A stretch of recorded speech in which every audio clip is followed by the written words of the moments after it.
बिस्मिल्लाहिर्रहमानिर्रहीम। अस्सलाम वालेकुम। आज की वीडियो में हम IAS2 इन्वेंटरीज़ के बारे में डिस्कस करेंगे।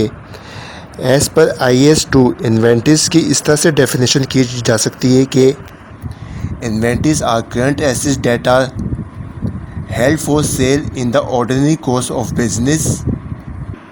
इसका मैं ख़ुलासा बता देता हूँ। इन्वेंटरीज़ हमारी करंट एसेट्स कहलाती है जो कि ऐसी अशिया हम अपने कारोबार में फ़रोख्त करने की अर्ज़ से रखें for the purpose for sale. इस तरह के आइटम्स और अशिया को हम इन्वेंटरीज़ कहते हैं। एक सिंपल एग्जांपल के साथ समझ लेते हैं। मिसाल के तौर पर आपकी कोई स्टेशनरी या फार्मेसी की शॉप है। फार्मेसी की शॉप में आपने बहुत सारी मेडिसिन्स वगैरह रखी होती है सेल करने के लिए, तो ये सारी आपकी मेडिसिन्स इन्वेंटरीज़ कहलाती है। अगर आपने अपनी शॉप में कोई कंप्यूटर रखा हुआ है जिस पे आप बिल्स वगैरह जनरेट करते हैं या कोई छोटा मोटा काम करे होते हैं शॉप का, तो ये आपकी इन्वेंटरीज़ नहीं कहलाएगी। ये कंप्यूटर जो है ये आपका टेंजेबल फिक्स एसेट कहलाता है, टेंजेबल फिक्स एसेट।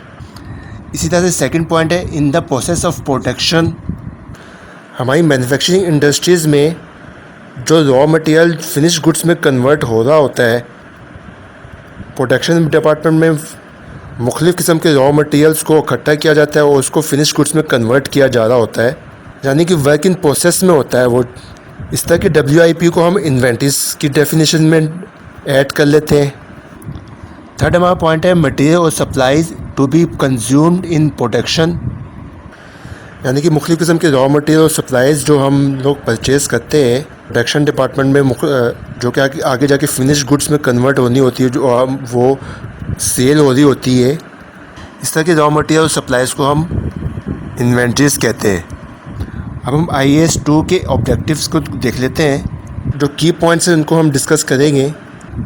फर्स्ट हमारा पॉइंट है to determine the cost of inventories, यानी कि IAS2 इन्वेंटरीज़ के तहत हम अपने रॉ मटेरियल और आइटम्स का कॉस्ट का तयन कर रहे होते हैं कि हमारी कॉस्ट क्या होनी चाहिए।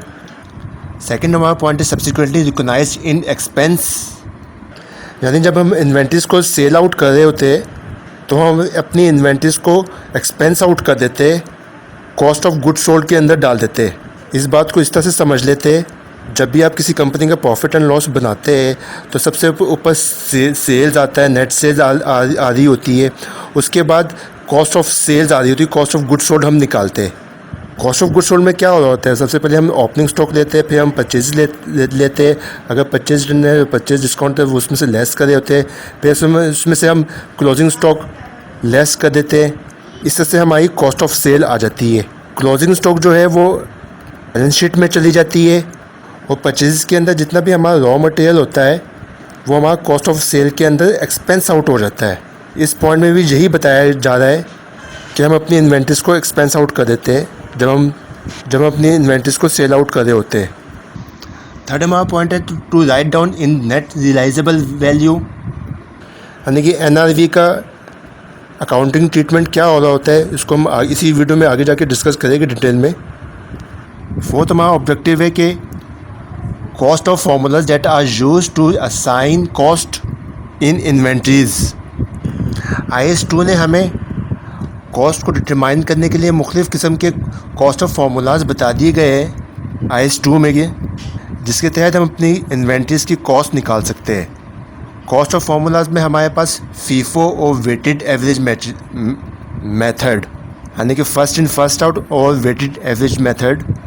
मैंने यहाँ पे LIFO का नाम नहीं लिया, LIFO जो है वो IAS2 रिकमेंड नहीं करता है। अब हम नेक्स्ट स्लाइड की तरफ चलते हैं। IAS2 इन्वेंटरीज़ का फंडामेंटल प्रिंसिपल क्या है, यानी कि बेसिक रूल क्या है, इसको हम डिस्कस करते हैं। अब inventories are required to be stated at lower of cost और नेट रियलाइजेबल वैल्यू। ये IAS2 का फंडामेंटल प्रिंसिपल है, यानी कि अगर आपने बैलेंस शीट में अपनी इन्वेंटरीज को रिकॉर्ड करना है, जो वैल्यू कम होगी उसको हम लेंगे बैलेंस शीट में। एग्जाम्पल के साथ समझ लेते हैं। फॉर एग्ज़ाम्पल अगर हमारे पास इन्वेंटरीज़ की कॉस्ट है 50,000 रुपीज़ और NRV की वैल्यू है 70,000 रुपीज़, तो हम 50,000 रुपीज़ को बैलेंस शीट में ले गए, क्योंकि जहाँ पे हमारी जो लोअर वैल्यू है उसको हमने बैलेंस शीट में लेके जाना है। इसी तरह से अगर NRV अगर हम फॉर एग्जांपल अगर हमारे पास यहाँ पे 50,000 होती है तो हम NRV की वैल्यू को बैलेंस शीट में चार्ज करते। नेक्स्ट हमारा पॉइंट है मेजरमेंट ऑफ IS2, यानी इसमें हम अपनी कॉस्ट का तयन कर रहे होते हैं, कॉस्ट फाइंड आउट कर रहे होते हैं इन्वेंट्रीज़ की।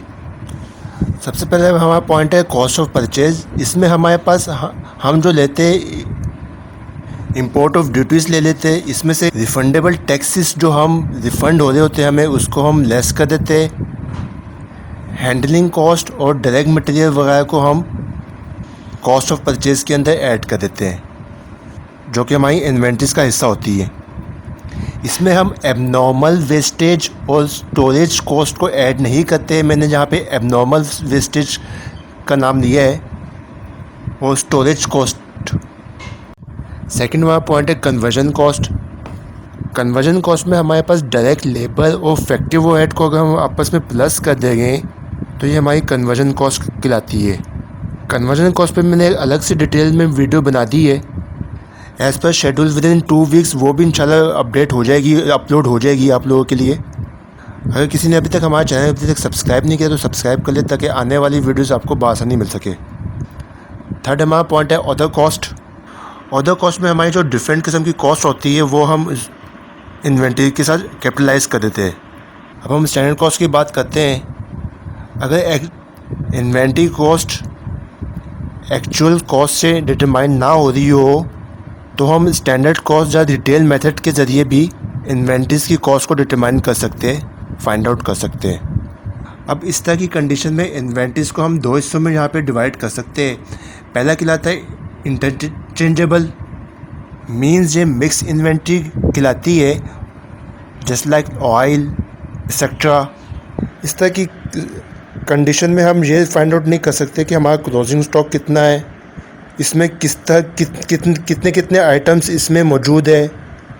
तो हम यहाँ पे कॉस्ट ऑफ फार्मूला इस्तेमाल करते हैं, यानी कि फीफो या वेटेड एवरेज मेथड के ज़रिए अपनी इंटरचेंजेबल इन्वेंट्रीज़ की कॉस्ट को फाइंड आउट कर रहे होते हैं।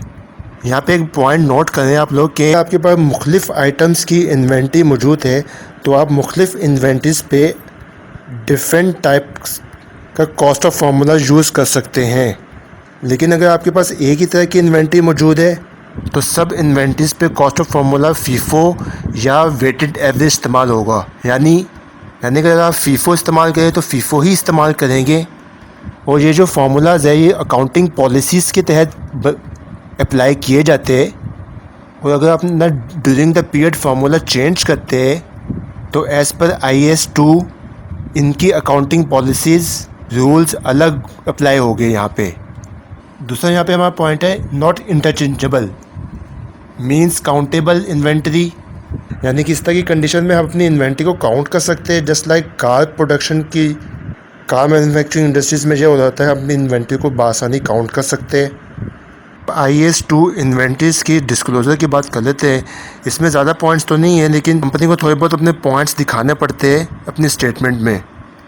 पहले हमारा पॉइंट है accounting policies to measure inventories, यानी कि कौन कौन सी अकाउंटिंग पॉलिसी को फॉलो करने वाली कंपनीज़ अपनी इन्वेंट्रीज़ को मेजर करने के लिए। सेकंड हमारे पास पॉइंट है amount of write down of inventories etcetera, यानी कि इन्वेंट्रीज़ को राइट डाउन करने के लिए कितना अमाउंट। IS2 में एक और टॉपिक है कि हम अपनी नेट रियलाइजेबल वैल्यू को किस तरह से फाइंड आउट करते हैं, इसको कैलकुलेट करते हैं। अगर इस टॉपिक को मैं यहीं पे कंटिन्यू करूँगा तो वीडियो काफ़ी लंबी हो जाएगी, तो इस टॉपिक पे अलग से एक वीडियो बना दूँगा मैं आपको, जो आने वाले वक्त में इंशाल्लाह हमारे सब्सक्राइबर्स तक पहुँच जाएगी। अगर ये वीडियो अच्छी लगी उसको लाइक कर दीजिए, आगे अपने दोस्तों में शेयर करें और हमारे चैनल को सब्सक्राइब कर लें। Thanks for watching.